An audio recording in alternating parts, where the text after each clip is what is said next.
Hey Micah, David Trungale here. Thanks for sending your swing over. So I'll start this lesson from the face-on view in person like this, and then I'll go over to the computer, but I'll also show you from the down the line view as to what I see. So like you mentioned, you're still making a turn where your back and spine is tilted off the ball. So the left foot drill will help, but I wanted to show another drill that may help even more. Everybody responds a little bit differently.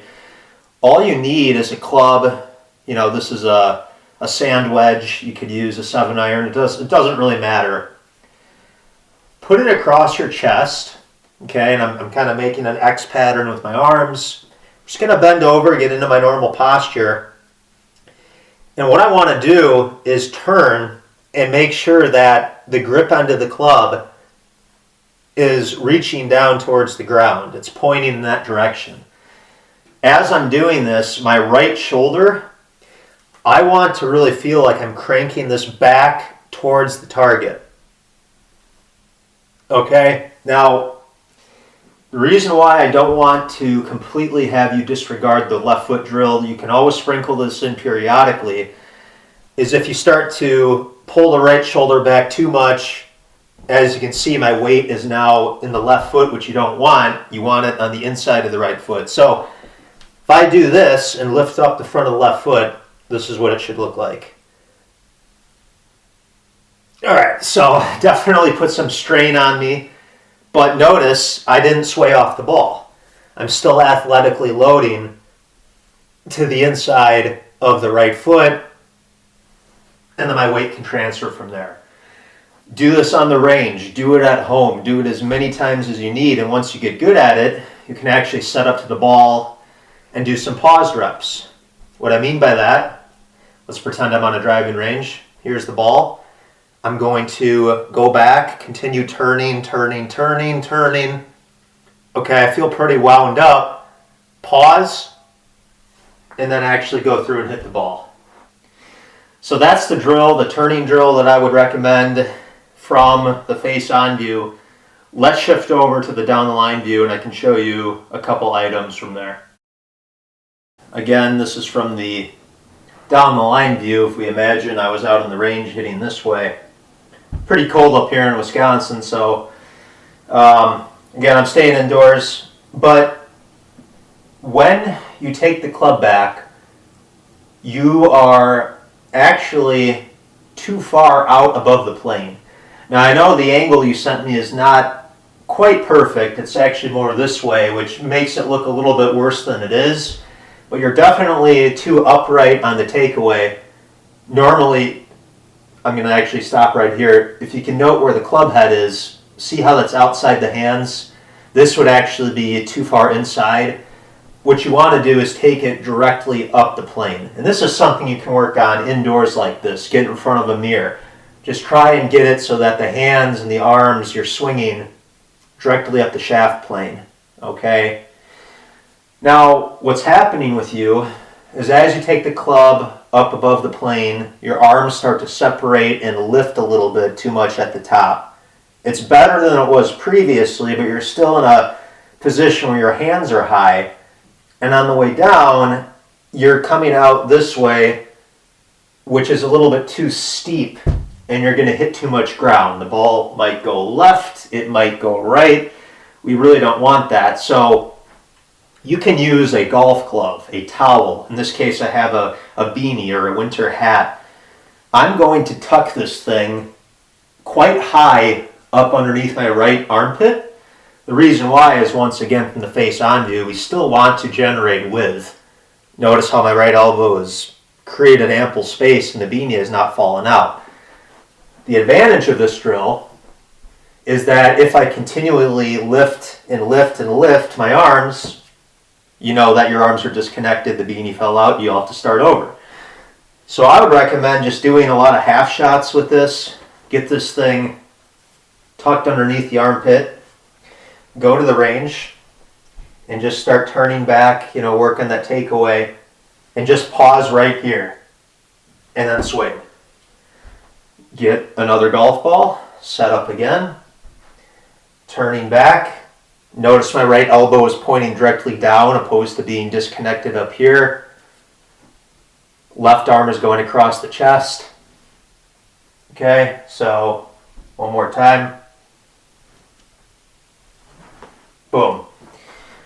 That's the main drill I would do from the down the line view, as well as working that takeaway.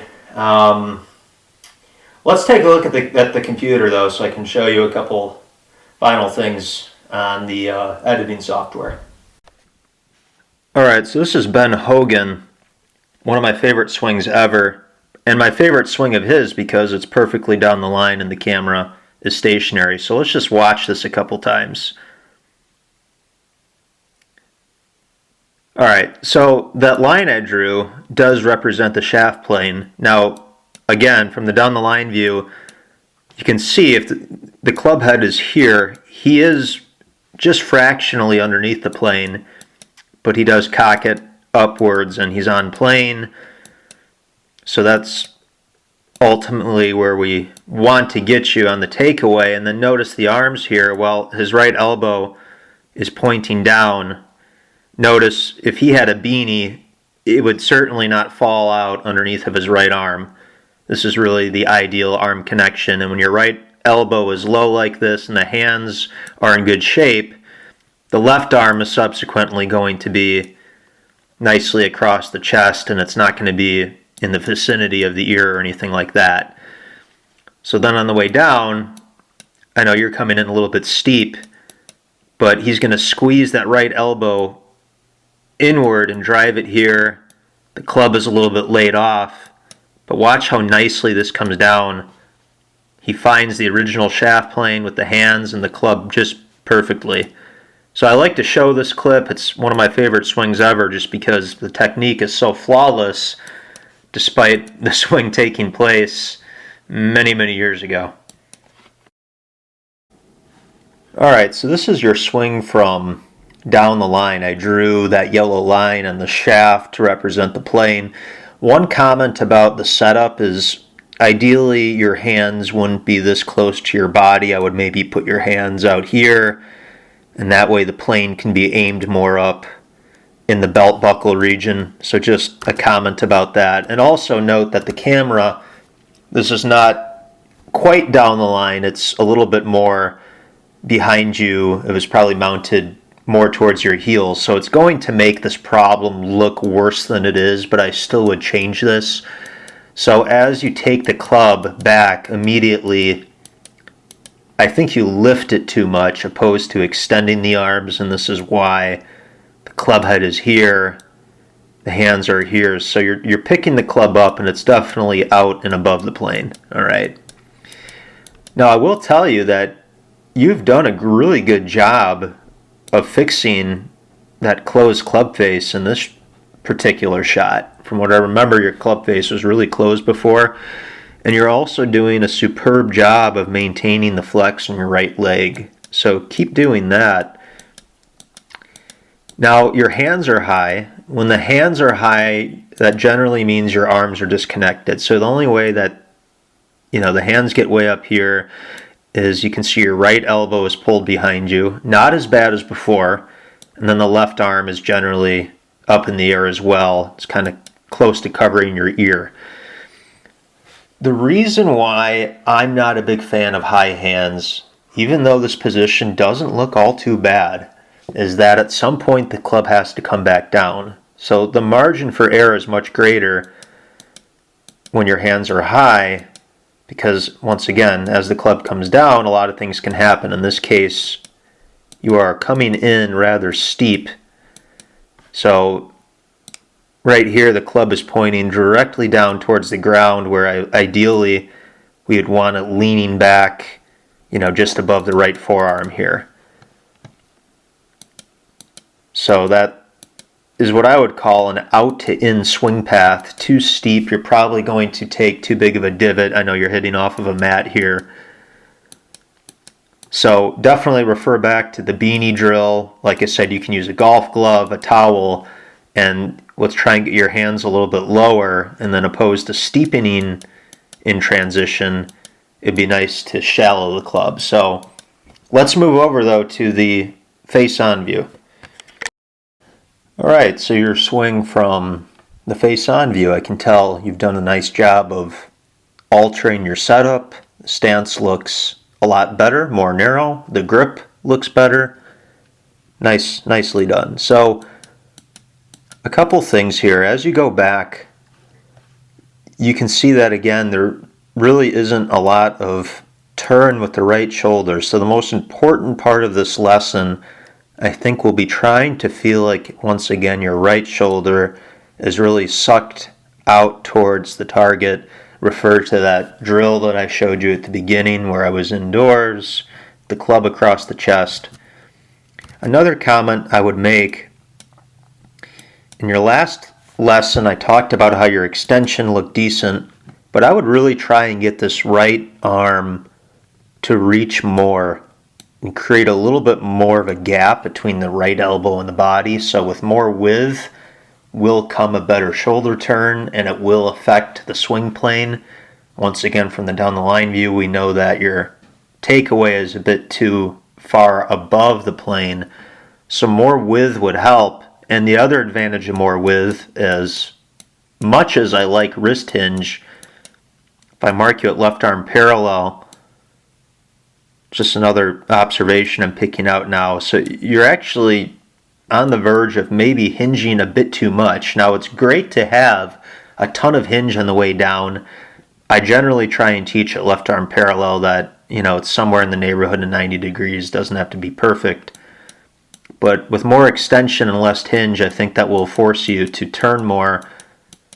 And then on the way down, so here you are at left arm parallel, notice the angle's the same. This is when you really want to crank that hinge. If you ever watch, a Sergio Garcia or a Ben Hogan or Webb Simpson, just to name a few pros from the face-on view, they create tons of angle, but you still have that nice conventional shift this way with the hips, which I like.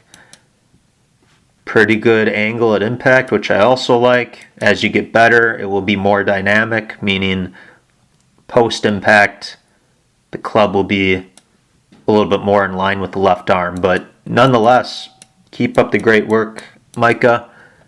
And I'm going to close this video out finally, just to show you a couple of still photographs between you and some good players from down the line and face on regarding some of the positions I mentioned.